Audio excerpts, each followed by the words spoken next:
विटेवरच्या मालकाला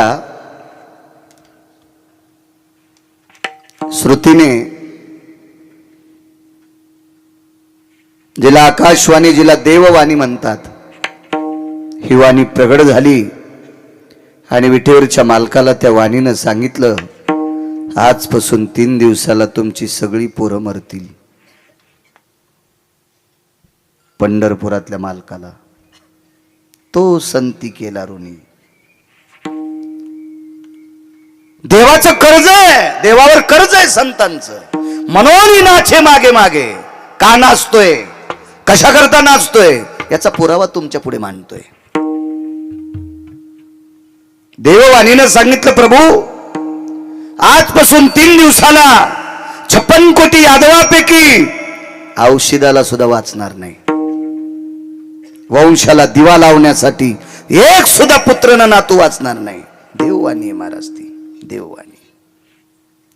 दर दर दर दर दर दर अंगाला घाम आलाय. आईसाहेबांनी विचारलं, प्रभू वरुता ती स्वेदा ती काया ती जायो, सगळं अंग स्वेदानी घामाने भिजलंय प्रभू, काय अडचण आहे? रमा, हे लक्ष्मी, हे विमला, हे कमला, हा ग आपल्याला 48,324 मुली येतात. 1,61,081 मुलं आहेत. सगळ्यांची लग्न झाली, पुत्र पौत्र म्हणून 56 कोटी यादव झाले. लक्षात ठेव ग, आजपासून 3ऱ्या दिवशी 4 वाजता एक सुद्धा औषधाला दिसणार नाही. थाड दिशा आईसाहेब खाली पडले. प्रभू काय यमाची मायविली आपली लेकरं मारायला? नाही लक्ष्मी, यमाचा दोष नाही, एका पतिव्रतेचा टळटळाट आहे. एका पतिव्रतेचा टळटळाट, एका पतिव्रतेचा. काय पतिव्रते आहे तिचं? काही नाही, नवऱ्याला जग दिसत नाही म्हणून डोळ्याला पट्टी बांधली.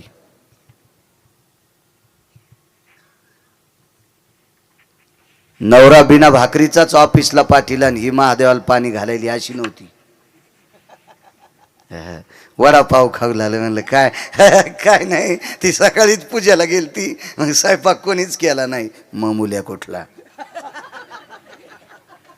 नालाय का, लाज वाटायला पाहिजे तुला सांगायला. भंगिरी आहे अशी कुठे पतिव्रत असते होय? नवरा उपाशीच पाठीला आणि ही पांडुरंगाला मंजुळा वाहली आणि महादेवाला बेल वाहली. लेकरा इतकी नवऱ्याची सेवा करते, तिची देवावरी सत्ता. एकाही देवाच्या पाया पडू नकोस.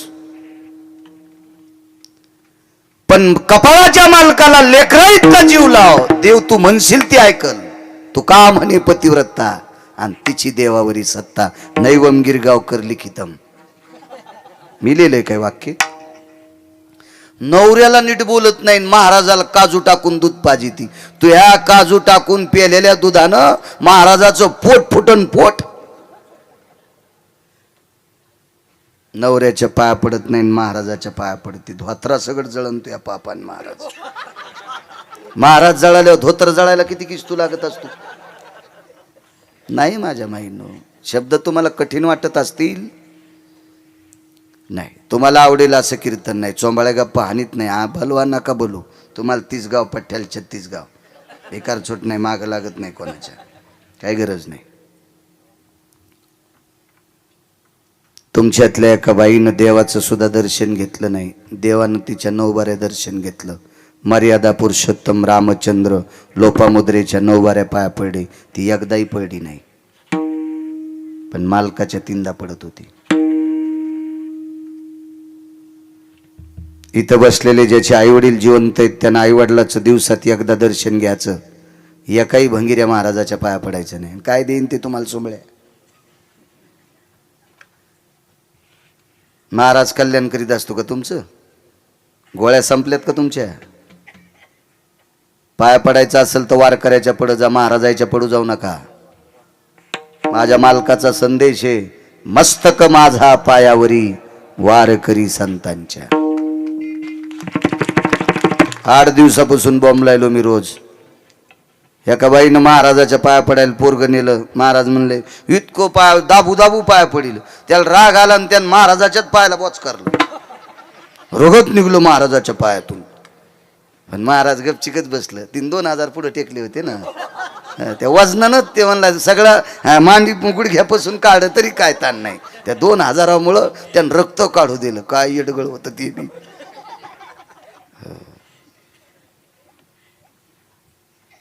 थोड्या वेळाने पोरग तिकडे गेल्या. म्हणलं बाई माझ्या पायाचं रक्त काढूस तर तुम्ही पोराला पाया पडू दिलं काऊन? महाराज 3 वर्ष झालं पहिल्याच वर्गात आहे, दुसऱ्यात जाईत ना. तुमच्या पाया पड्यावर दुसऱ्या वर्गात जाईन. महाराज म्हणला माझ्याच पोराला 20 वर्ष झालं मेंदूच्या गोळ्या चालू येतात. आणि महाराजाच्या पोराला जर डोक्याच्या गोळ्या चालू असतील तर तुमच्या पोराचे डोके नीट करायला काय येडं हे होती का? तुमच्या गोळ्या संपल्यात. तुमची लेकरं सुज्ञ होण्यासाठी ज्ञानोबरायच्या समाधीवर डोकं ठेवा. तुमची लेकरं सुज्ञ करायची असेल तर विटेवरच्या मालकाच्या पायावर डोकं ठेवा. तुमची लेकरं बरी करायची असतील तर तुकोबरायच्या पायावर डोकं ठेवा. पैठणच्या मालकांच्या पायावर डोकं ठेवा. गंगाखेडला जनाबाईच्या तिथं डोकं ठेवा. पंढरपूरला नामदेव पायरीवर डोकं ठेवा. पलीकड चोखोबरायच्या समाधीवर डोकं ठेवा. तुमची पोरं सुधारतील. नका भंगीरेच्या पाया पुढं. विडाला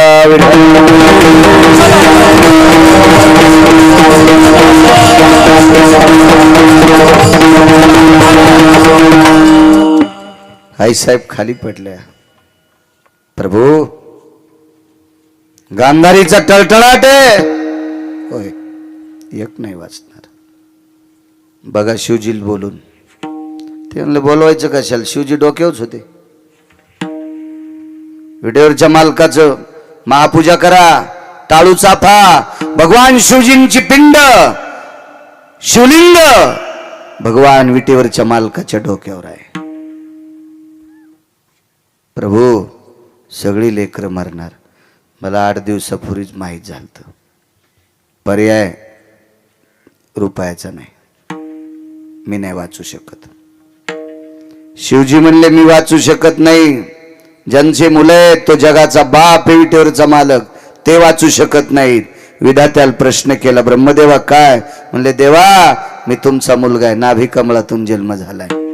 तुमचं चालत नाही, दोघांचं मा काय चालणार आहे? दुपारपर्यंत तोंडाला पाणी नाही कोणाच्या. परवाच्या दिवशी 56 कोटी यादव मरणार. आकाश भडाग्नीच्या धुमरानं व्यापून जाणार. यदुकुळाचा संहार होणार. तेवढ्यात एक व्यक्ती दर्शना करता आली. सात्विक सदाचारी पुण्यशील पावन व्यक्ती. साधा अंगावर धोतर आहे, साधा अंगावर शर्ट आहे, गळ्यामध्ये माळा आहेत, डोक्याला साधं पागुट आहे, कपाळाला गोपीचंद लावलेला आहे, मुखामध्ये रामकृष्ण नामाचा ध्वनी आहे. असा एक वारकरी देवाच्या दर्शना करता आलाय. तो संती केला रुनिया. देवावर कर्ज आहे म्हणून देव नाचायलाय. दोन्ही बी कर्ज कोणतं आहे आणि नाचतोय कसा ह्या दोन्हीचा पुरावा तुम्हाला देऊन टाकतोय. दर्शन घेतलं, पाठीवर थाप टाकली, त्या वारकऱ्याला हृदयाला धरलं आणि जगाचा बाप उकसाबुकशी रडत होता. बेस नकोय, रडत होता. भावनेच्या आर्द्रतेनं, त्या प्रेमाच्या वलयाने वारकऱ्याचं अंग चिंब झालं आणि अंतःकरण शंकेच्या बोंड्या विचित होतं. विश्वाचा बाप आज खिन्न आहे, विश्वाचा बाप आज दुःखी आहे, विश्वाचा बाप आज नाराज आहे. खो भवा, आपण कशा करता दुःखी आहात? तोंडातून शब्द पडा, महाराज आजपासून तिसऱ्या दिवशी सगळीची सगळी संतती ऱ्हास होणार.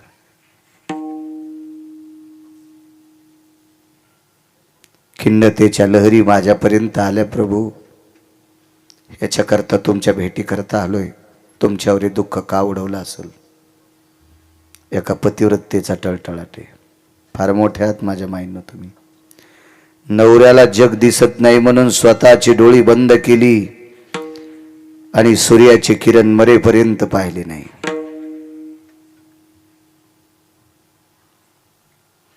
तार्किकाचा प्रश्न होता. दुर्योधनाला उघडं पाहिलं त्यावेळेला कोण्या वेळेला पाहिलं? गोड आहे प्रश्न. माझ घरात दुर्योधन होता. माझ घर नाही कळणार. कोण्या घराला माझ घर म्हणते ते कळणार नाही. किमान मराठवाड्यातल्या लोकायला लाज वाटायला पाहिजे की ज्यांना माझ घर कळत नाही. या देशाची भाषा अभिजात भाषा मराठी आहे. राणीवासा कशाला म्हणतात? माझ घर कशाला म्हणतात? मराठीत MA केले काय काय सुंबळे त्याला माझ घर सांगता येत नाही. याला MA पदी कोण दिली? त्याला हाणायला पाहिजे. याला नाही हाणायला पाहिजे, त्याला हाणायला पाहिजे. विडाला विडा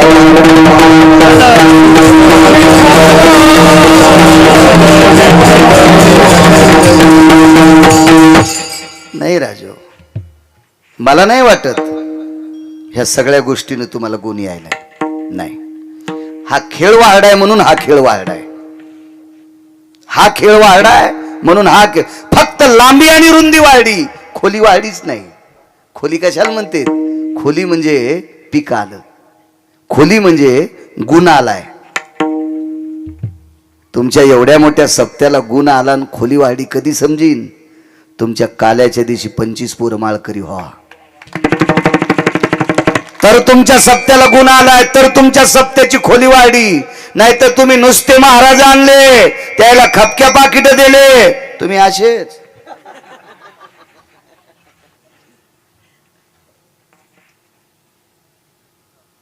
राजो,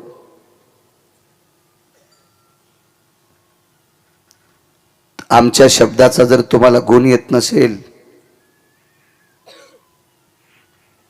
महाराज मोठ्यांचं वाक्य शोकांतिक आहे, याचं पाप वाक्याला फेडावं लागते. पाकिट फुकट नसतं महाराज यांचं. तुम्हाला जर 1 आणि 4-5 पोरानं जर नाही माळी घातल्या तर तुम्ही दिलेली दक्षिणा आमचे संसार खालून पेटी ती, खालून खालून पेटी ती. मोठ्यांचा अधिकार सांगू. ज्ञानसूर्य रंगनाथ गुरुजींचं कीर्तन चालू पंढरपूरला. गुरुजींचं कीर्तन ऐकायला खानदेश मधले सामान्य व्यक्ती ऐकायला बसले. 40 गावकडचे होते तिकडचे. नुकतंच लग्न झालं.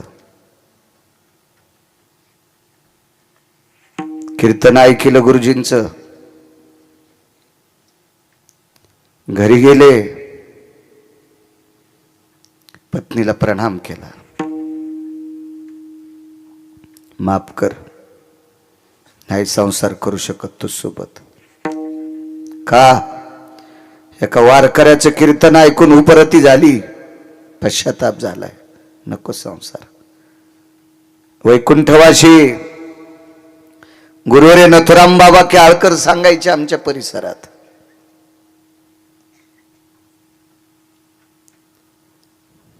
प्रणाम केला. पाहुण्या रावण्यांनी सांगितलं पुढचं काय? द्या लग्न लावून. बायकोने विचारलं, मला माय म्हणलात, ठीक आहे. एक बोलू का?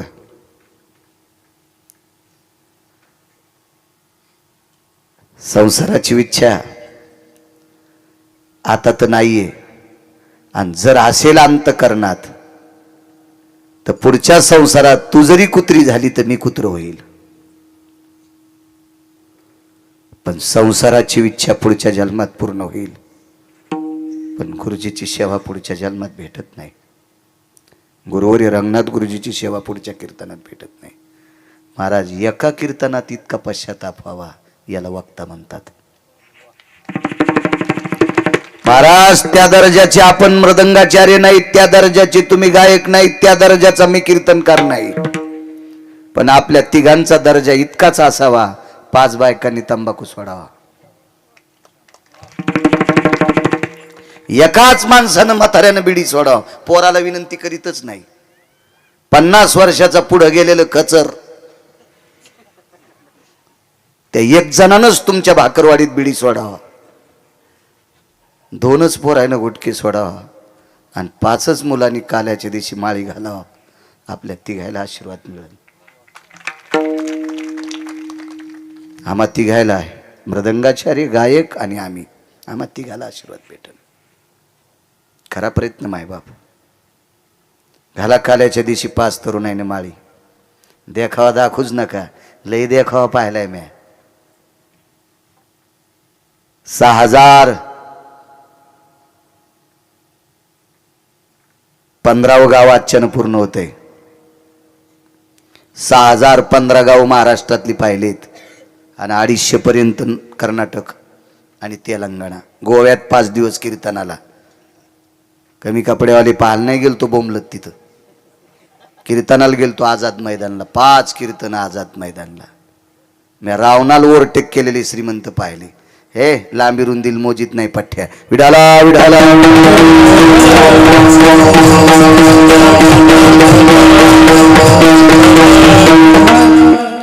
सप्ताह झाल्याच्या नंतर किमान 5 तरी लग्न झालेल्या शिकलेल्या पोरीनं नियम करायचा. आंघोळ झाल्याबरोबर 5 ज्ञानेश्वरीच्या वया वाचील, किमान तुकोबरायच्या गाथ्यातला एक अभंग वाचील आणि मग संसाराला बाकी कामं करील. सप्त्याला गुण आला माझ्या माईंनो, सप्त्याला गुण आला समजायचा. कशा करता? हे जर तुम्ही करत राहिलात तर उद्या धर्म टिकल, उद्या ही बारकाली करतील. आणि तुम्ही जर नुसती मजाच म्हणून ह्या गोष्टी केल्या तर हे इतकी मजा मारतील, त्यावेळेला ओढून बघताना आपल्याला मळमळ होईल. विठाला विठाला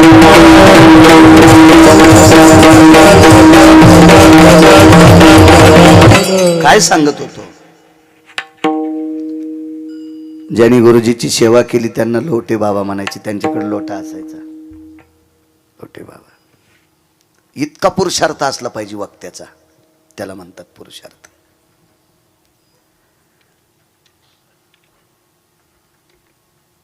रडून रडून अंग चिंब झालंय. वारकऱ्यानं सांगितलं, देवा आजच्या संध्याकाळपर्यंत शांत बसा, एक जिवंत ठेवण्याचं काम करतो. तो संती केला ऋणिया अजय महाराज. पंढरपुरातला मालक स्वतःची लेकरं जिवंत ठेवू शकत नाही. काशीतले मालक भगवान शिवजी पंढरपुरातले मालकाची लेकरं जिवंत ठेवू शकत नाहीत. सत्यलोकाचे मालक विधाता ब्रह्मदेव जिवंत ठेवू शकत नाहीत. एक वारकरी जिवंत ठेवतोय. काय दर्जा आहे वारकऱ्यात. महाराज नाही बरं, महाराज म्हणजे काय, हे वाड्यावर काही करू शकतो, त्याचं नाव महाराज आहे. किती जरी आलं तरी नियम बदलत नाही, त्याचं नाव वारकरी. हो, म्हणून पुन्हा एकदा सांगतो, तुमच्या बुटाला स्पर्श करून सांगतो, तुमच्या चप्पलला स्पर्श करून सांगतोय, पायाच पडायचं तर वारकऱ्याच्या पडायचा. नका पवित्र मस्तक हरामखोराच्या पायावर टेकू. त्याच्या पायातून पाप तुमच्या अंगात येईल आणि तुमचं घर उभं पेटन. चांगल्यांचं दर्शन घेतलं पाहिजे, कोणाचं बी नाही. प्रभू आजची रात्र थांबा, एक तुम्हाला दिवा लावण्यासाठी जिवंत ठेवण्याचं काम करतो. दुसऱ्या दिवशी सकाळी वापस आले आणि प्रसन्नपणाने विटेवरच्या मालकाचं दर्शन घेतलं, मालकिनीचं दर्शन घेतलं आणि सांगितलं, प्रभू तुमचा एक नातू वाचितो, त्याचं नाव आहे वज्र. मुलगा नाही वाचिला, नातू वाचितो, ब त्याचं नाव आहे वज्र. वज्राला जवळ बोलवलं, पाठीवर थाप टाकली आणि दक्षिणेच्या राजा यमाकडे बघितलं. हे यमराज, याला नेशील तर माझ्याशी गाठ आहे. यम म्हणला शिवजी बोलनत, पंढरपुरातले मालक बोलनत, ब्रह्मदेव बोलनत, आणि हे महाराज माझ्या अंगावर धोत्र आहे का? इतक्या भारीचं धोत्र नव्हतं महाराजाला. माझ्या अंगावर शर्ट आहे का? इतक्या भारीचं शर्ट नव्हतं महाराजाला.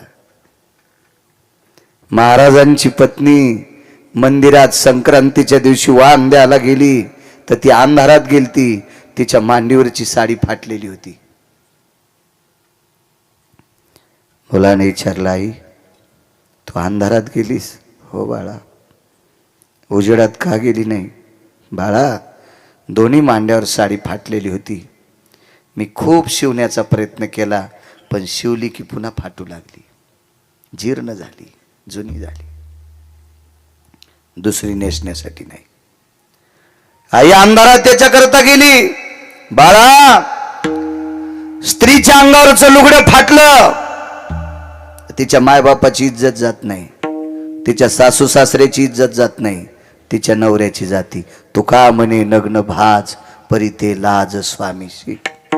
बाळा पवित्र अहेवाचा संक्रांतीचा सण आहे. या पवित्र सणाच्या दिवशी माझ्या मांडीवरची साडी फाटली. ही परिस्थिती जर लोकांनी पाहिली तर माझ्या कपाळाच्या मालकाची इज्जत जाती, तुझ्या बाबाची इज्जत जाती, आणि तुझ्या बाबाची प्रतिष्ठा जाऊ नये याच्याकरता अंधारात वाण देऊन आले. काय महाराजाची गरिबी असेल.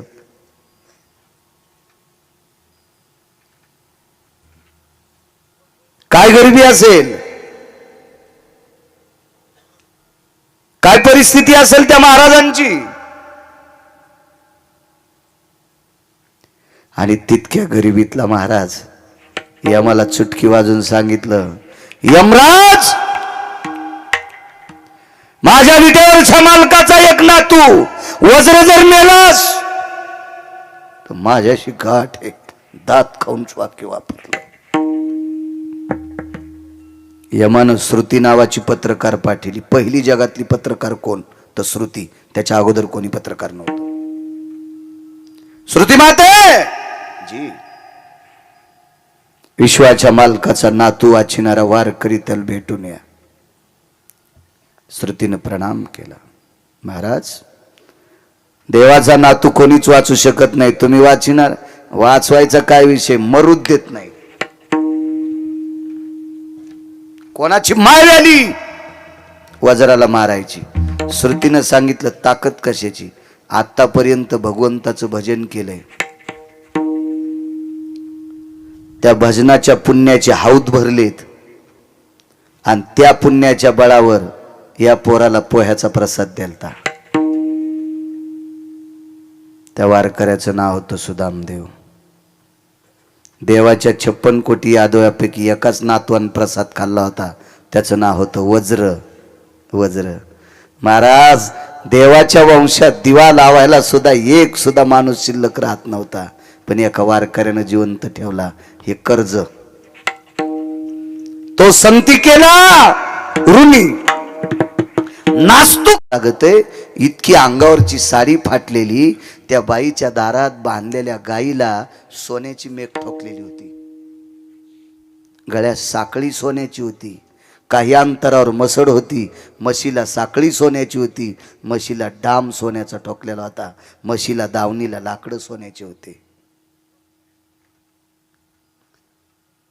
देवाला एका बायकोने 16,108 पत्न्यापैकी देवाच्या एका बायकोने माहेरातून मणी आणला होता. तिनं माहेरातून बोटुळे आणले तर नीट बोलत नाही सासूला. शेवया एका घरी शेवया खाल्ल्यात नाही आणलं. काय सुंदर शेवया झाल्या, माझ्या आईनं केल्यात, याच्या माईला येत नाहीत बोटुळे. म्हणलं तुझ्या माईला हे लांबटीन बोटुळे येतेत, याच्या माईनं एवढा उभा बोटुळा दिलाय ना तुला, याची अक्कल आहे का तुला? तुझ्या माईनं दिलेले बोटुळे 6 घंट्यात गाव करायला जातात. याच्या माईनं अख्खं जीवन सांभाळायला तुला बोटुळा दिलाय, याची अक्कल कुठं नदील का आणतुलीस का? राग येऊ देऊ नका, मी तुम्हाला म्हणत नाही. तिकडे गेल्यावर तुम्हाला फुकणार. दुसऱ्या आणू कुठून आणू दुसऱ्या?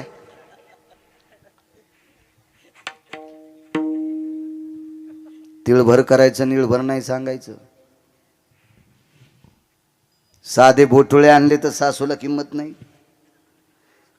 26,666 तोळे 8 मासे याचा एक भार 21 क्विंटल 78 किलो 44 तोळे पावणे 22 क्विंटल सोनं देणारा मनी आणला.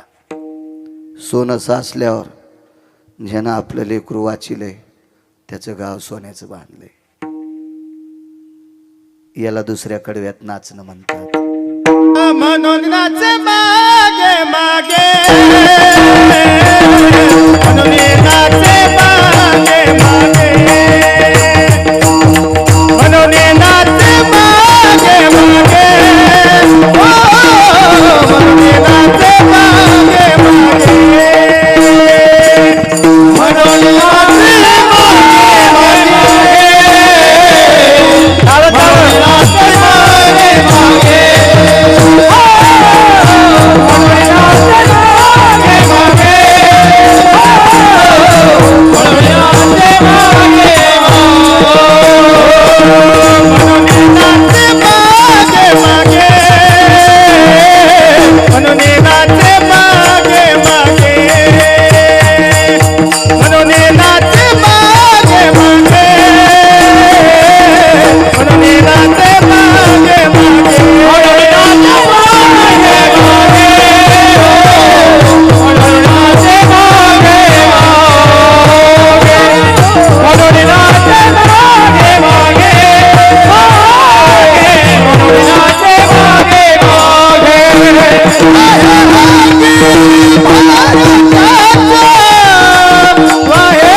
पागल झाले महाराज ते भक्तांकरता पागल आहे.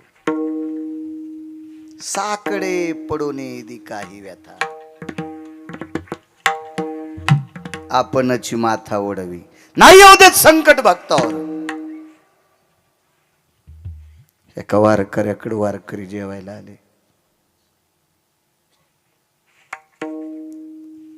एकादशी होती. फराळाला आले. गळ्यामध्ये विणा होता. एक जणाच्या हातात चिपळी होती. रामकृष्ण नावाचं चिंतन करीत करीत एका वारकऱ्याच्या दारात आले. आवाज आल्याबरोबर बाहेर आले. मातीचं गाडगं होतं. त्या गाडगं भरून पाणी घेतलं. सगळ्या वारकऱ्यांचे पाय धुतले. बसायला बोऱ्या टाकला. चटई नाही, सतरंजी नाही, गालीच्या नाही, गादी नाही, काय नाही, गोदडी पण नाही. बोऱ्या होता शिंदीच्या पानाचा. परिस्थिती नाजूक. बसली वारकरी. मातीच्या लोटक्यामध्ये पाणी प्यायला दिले. धातूचं एकही पात्र नाही घरी. तांब्याचं नाही, पितळाचं नाही, जर्मलचं नाही, प्लॅस्टिक तर नव्हतंच त्या काळात. पाणी पिलं. एका लहानशा गाडग्यात एवढा एवढा गुळाचा खडा होता. ह्या 4 वारकऱ्याला थोडा थोडा गुळ हातावर दिला आणि पुन्हा अर्ध लोटकं पाणी प्यायला दिलं. म्हणून गुळ पाणी देण्याची पद्धत होती.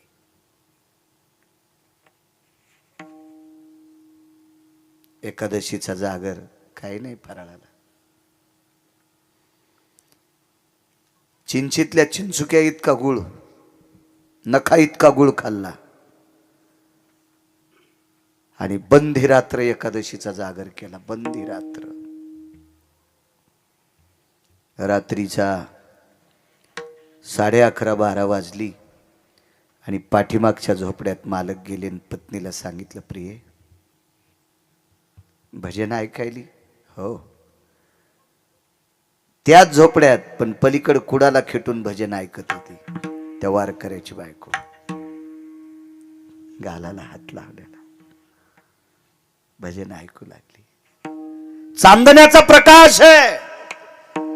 पौर्णिमेच्या रात्रीच्या प्रकाशानं त्या झोपड्याच्या ताटव्यातून आत प्रकाश आलेला होता. दिवा लावण्याकरता तेल नव्हतं. साकडे पडून येदी काही व्यथा. भक्तावरची संकट स्वतःच्या डोक्यावर घेतोय किंवा निवारून टाकतोय. हे कर्ज फेडण्याचं लक्षण आहे. प्रिये जी, एकादशीचा जागर एका कवडी इतक्या गुळावर केलाय, पण सकाळी द्वादशीला काहीतरी लागेल की नाही? करशील का वारकऱ्याला जेवायला? करते. पण वाक्य एक तोंडातून पडलं नाही, आपल्या घरी शिदा नाही, किराणा नाही. करते म्हणले. महाराज, नवऱ्याला दिलेला शब्द वाया जाऊ देऊ नये म्हणून रात्रीच्या 11:15 वाजता एका दुकानदाराची कडी वाजली. कडी वाजली. कोण? आमक्याची बायको आहे. काय एवढ्या रात्री? 4-5 वारकऱ्यापुरता किराणा पाहिजे. पैसे आणलीत? नाही. वापस हो. पुन्हा एकदा वाज. सांगितलं नाही एकदा? ऐका ना दुकानदार, द्या हो, दया करा.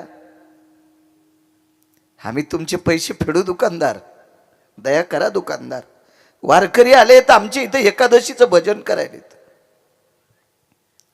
मी काय धर्मराजा नाही. तेवढं नका दुकानदार. नका माझ्या मुलासाठी, नका माझ्या मालकासाठी, नका माझ्यासाठी. आम्ही द्वादशीला नाही जेवणार, पण आमच्या 4 वारकऱ्या करता 2-3 वाट्या पीठ द्या ना. द्या ना अर्धी वाटी तांदूळ द्या ना दुकानदार. काय भावना जागी झाली आणि दार उघडलं. कंदील हातात घेतला आणि कंदिलाच्या प्रकाशात रात्रीच्या 12:30 वाजता आजूबाजूला कोणीच नसताना एकांतात एका वारकऱ्याच्या पत्नीचा चेहरा पाहिला. तिच्या दाताचा प्रकाश कंदलाच्या प्रकाशाला लाजवीत होता. इतकी सुंदर त्या वारकऱ्याची पत्नी होती.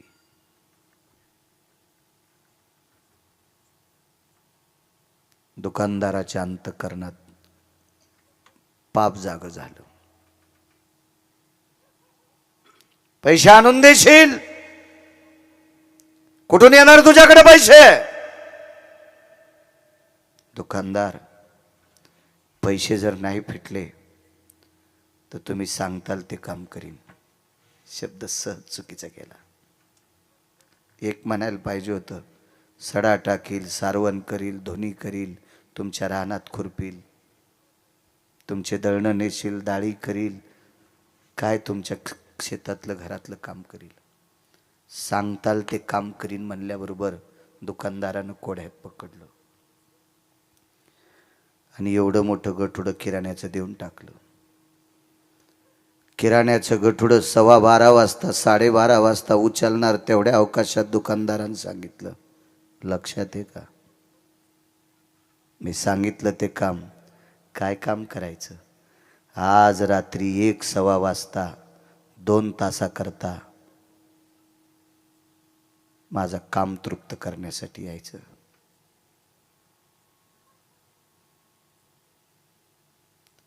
जिच्या दाताचा प्रकाश कंदला इतका पडलाय, वारकऱ्याला जीव घालण्यासाठी किराणा मागितलाय. चंद्राच्या साक्षीने म्हणण्यापेक्षा आकाशाच्या साक्षीने तुमच्या हातातल्या कंदिलाच्या दीपकाच्या प्रकाशाच्या साक्षीनं सांगते, तुमच्या ऋणात मरणार नाही. वाटेल ते काम करून तुमचे ऋण फेडून टाकेल. नाही, देऊन टाका. निघाली वापस. 10-5 पावलं चालल्याच्या नंतर लक्षात आलं, देवा मालकाला शब्द दिलाय सकाळच्या वारकऱ्यांना जेवायला घालीन. वारकऱ्याला जेवू घालते देवा, पण उभ्या आयुष्यात परपुरुषाला, बापानं ज्याच्यासोबत लग्न लावून दिले त्याला पती मानते, जगातल्या प्रत्येक पुरुषाला भाऊ आणि बाप मानते, याच्यासोबत संसार कसा करू 2 तास?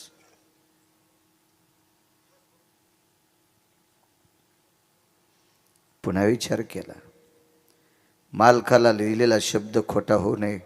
देवा इतक्या पवित्र वारकऱ्याची सेवा अविरत केली, तरी पण मागच्या जन्मातलं जर काही पापाचं गठोडा असेल आणि शरीर बाटवायचं असेल तर तू ठरव. 1:15 वाजता 2 तासाकरता तुमचं दास्यत्व स्वीकारायला येते, द्या किराणा. घेतला. घरी नेऊन किराणा टेकला. हातातल्या बांगड्याचा आवाज आलता. भजन चालू असताना 1:15 वाजता मालक पलीकडे गेले. पाहिलं तर आपली पत्नी उकसाबुकशी रडत होती. डोक्यावरच्या पदराचा कोपरा तोंडात घातला. आपल्या रडण्याचा आवाज भजन करणाऱ्या वारकऱ्यांना जाऊ नये, पण उकसाबुकशी उदका दाटत येत होता आणि पदराचा कोपरा तोंडात दाबून रडत होती. नवऱ्याने विचारलं, प्रिय दुःख कसलं? वारकऱ्यापुरता किराणा देऊन टाकला. त्या दुकानदाराचं नाव होतं तुळशीदास नावाचा दुकानदार. महिपतींच्या चरित्रात बघा तुम्ही, लक्षात येईल तुमच्या. त्या दुकानदाराचं नाव आहे तुळशीदास. तुळशीदास दुकानदाराने आपल्याला किराणा दिला. हो. काम करून पैसे फेडू नाही. कसा दिलाय? 2 तासाकरता शरीर इकलंय.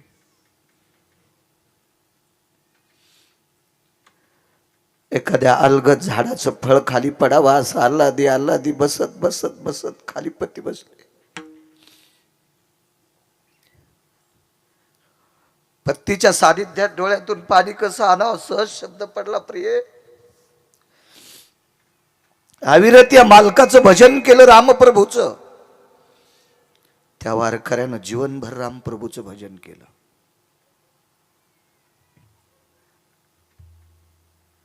ठीक आहे, इतकं चांगलं वागून जर आपल्यावर ही वेळ आली असेल तर मागचं कर्मातलं गाठोडं असेल. तू जाणार आता? हो. तितक्यात अचानक पावसाची थेंब सुरू झाली. साकडे पडू नये दी काही व्यथा, याच्यावर बोलतोय 3ऱ्या कडव्यावर. पावसाची थेंब मंजुळशी सुरू झाली. पण तिला सांगितलं, प्रिय तिथपर्यंत जाऊस तर भिजशील. भिजल्याच्या नंतर तुझ्या अंगावरच्या कपड्याने त्याचं अंथरूण ओलं होईल. म्हणून एक साधा कपडा बायकोच्या डोक्यावर टाकला. रस्त्याने जाता जाता तुझे पाय भरतील, भरू नये म्हणून बायको खांद्यावर घेतली. आणि त्या तुळशीदास नावाच्या दुकानदाराच्या वट्ट्यावर पत्नी टेकून दिली. पत्नी वट्ट्यावर टेकल्याबरोबर आपण मागे सरकले आणि दोन्ही हात छातीवर ठेवले. प्रिय माफ कर मला. माझ्यासारख्या वारकऱ्याच्या संसारात तुला 2 तासाकरता शरीर विकावं लागते. माफ कर मला, माफ कर. लक्षात ठेव प्रिय, तू जर मला निष्ठेनं पती मानत असशील तर तुला या गळ्यातल्या मंगळसूत्राची शपथ आहे. 2 तासाकरता याला तू स्वतःचा पती समज. जी मालक, या तुम्ही. डोळ्यातल्या पाण्याची थेंब खाली पडत होती, आकाशातून पावसाची थेंब पडत होती.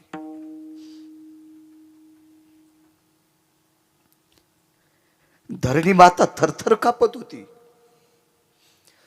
आकाशातल्या पर्जन्याच्या गारा झेलण्याची जिच्यात ताकद आहे, तिला एका वारकऱ्याची दुःख अश्रू झेलण्याची ताकद नव्हती.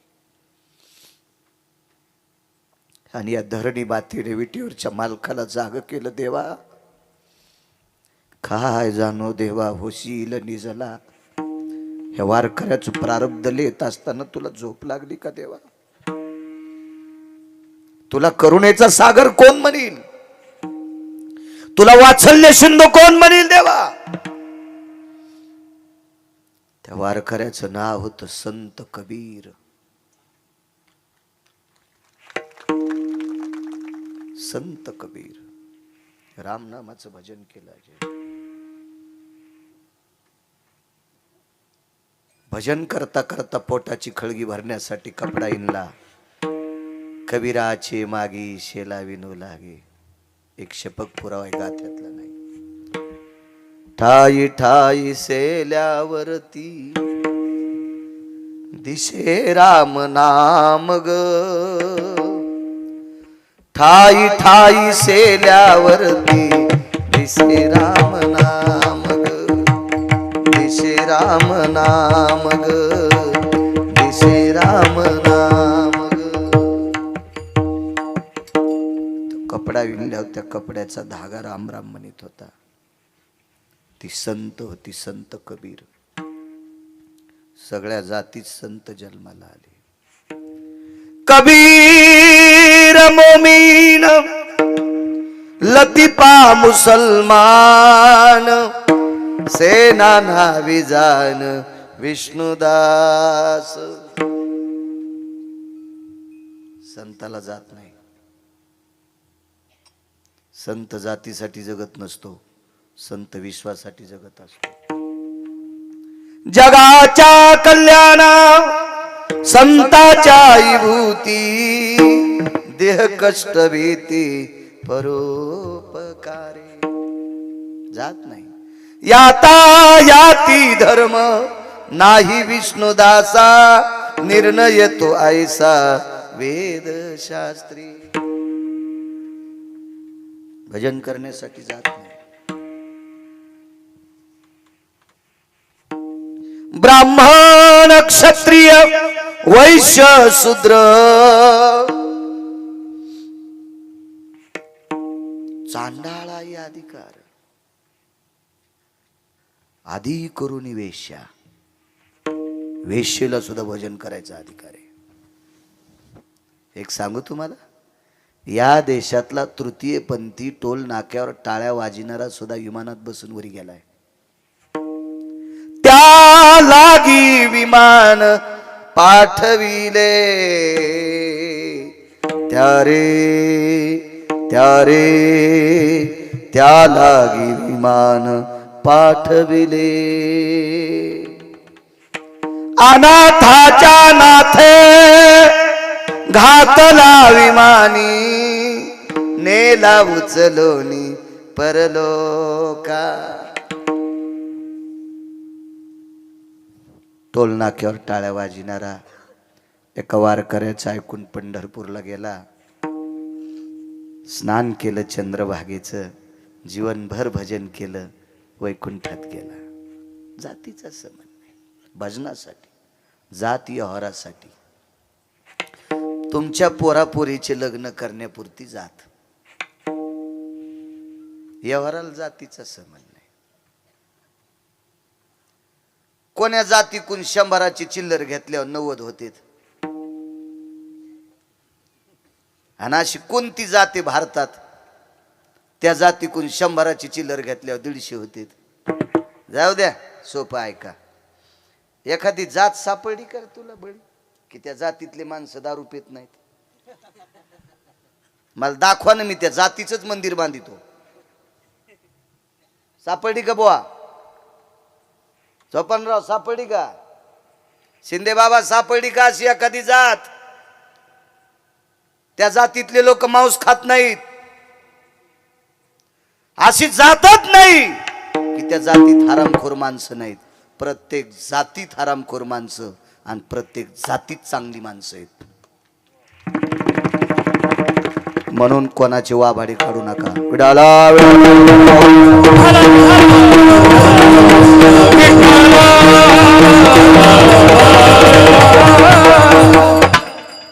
घराचा अर्धा रस्ता पार केला.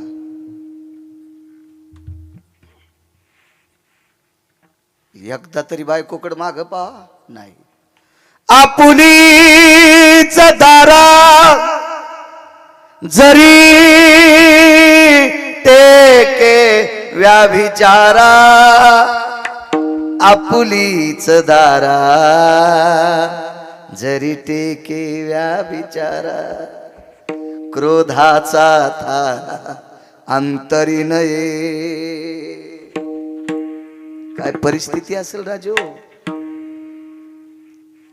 काय अवस्था असेल ती. बसू शकतो का आपण या चौकटीत? काय लायकी आपल्याला संत म्हणून घेण्याची? काय अधिकार आहे आपल्याला अध्यात्म क्षेत्रातला मी आदरयू म्हणण्याची?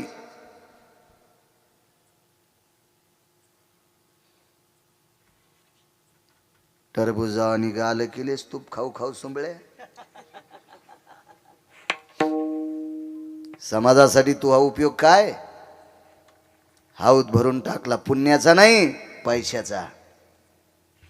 त्या पैशाचे इच्छू होतील, इच्छू.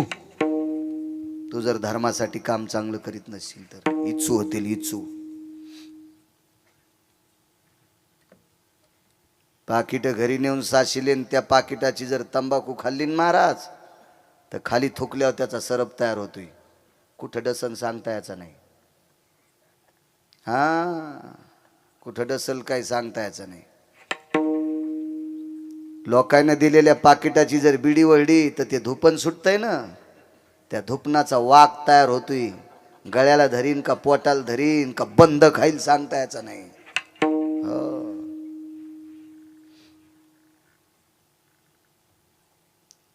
लोकांना दिलेली भजनाची पाकिट, कीर्तनाची पाकिट, पकवादाची पाकिट नेऊन जर गुटखा खाल्ला आणि थुकला ना, खपक्या अजगर तयार होते. खपक्या खातच नाही, पोट आवळून मारित सुंबळ्या.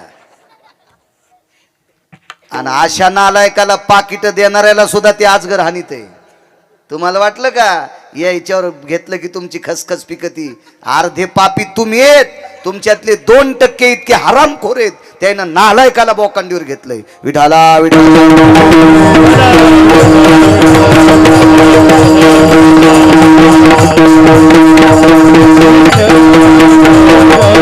साकडे पडवणे दी काही. आता इथपर्यंत आलतो, अर्धा रस्ता उरकलाय. नाही माग पाहिलो, नाही माग पाहिलं. टाळाचा आवाज कानावर आला, भजनात बसले. भजन चालू असताना मुखारविंदातून एक अचानक शब्द पडला. देवा सांभाळ रे माझ्या आबरूला, सांभाळ रे देवा माझ्या इज्जतीला. हे देवा, चंद्र सूर्य तोपर्यंत मला पुरुषार्थहीन म्हणते रे. 1:15 वाजता कडी वाजली.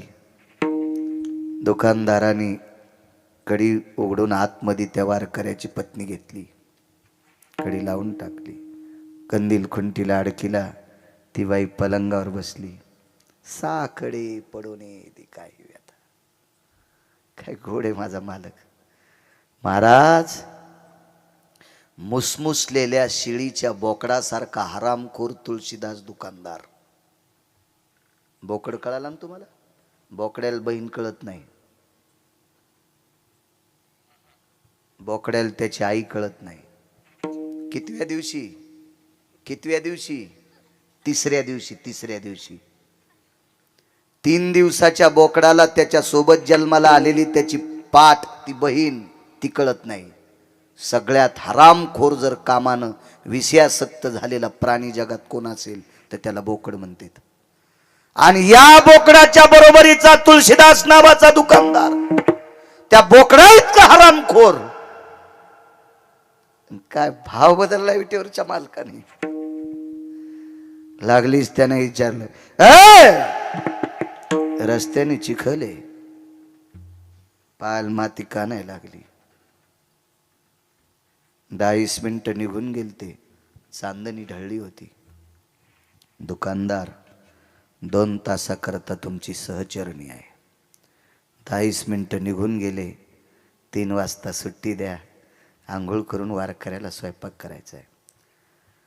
सांग पायाला माती का नाही? ऐकताल? तुमचं अंथरूण भरू नये याच्याकरता माझ्या नवऱ्याने इथपर्यंत तुमच्या वट्ट्यावर खांद्यावर आणून टेकलंय. कंदिलाचा काच नाही फुटला, अंतःकरणातला रावण फुटला. आणि अंतःकरणातला रावण फुटला आणि बोकड्यापेक्षा मस्ताड्याला तुळशीदास नावाचा दुकानदार इतका साधू झाला आणि कबीराच्या पत्नीच्या पायावर डोकं ठेवलं. बहीणबाई, हे बहीणबाई, हे बहीणबाई, मला माफ कर ग, मला माफ कर. महाराज, बोकड्या इतका मस्तड्याला दुकानदार याच्या अंतःकरणातल्या भावना कोण बदलल्या? या पंढरपुरातल्या मालकानं बदलल्या, म्हणून तिसऱ्या कडव्या. साकडे पडोने दिखाई व्यथा, साकडे पडोने दिखाई व्यथा, साकडे पडोने दिखाई व्यथा, साकडे पडोने दिखाई व्यथा, साकडे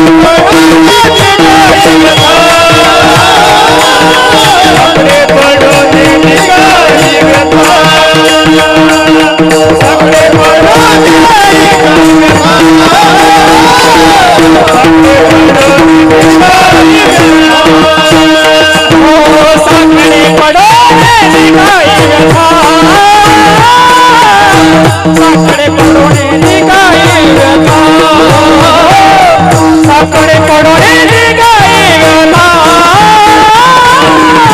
साकडे पडोने दिखाई व्यथा, साकडे पडोने दिखाई व्यथा,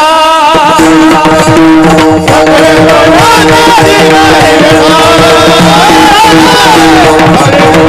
दिखाई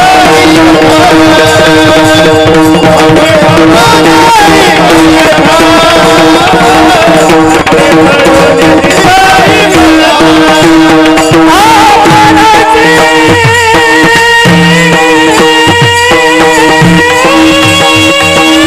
पडोने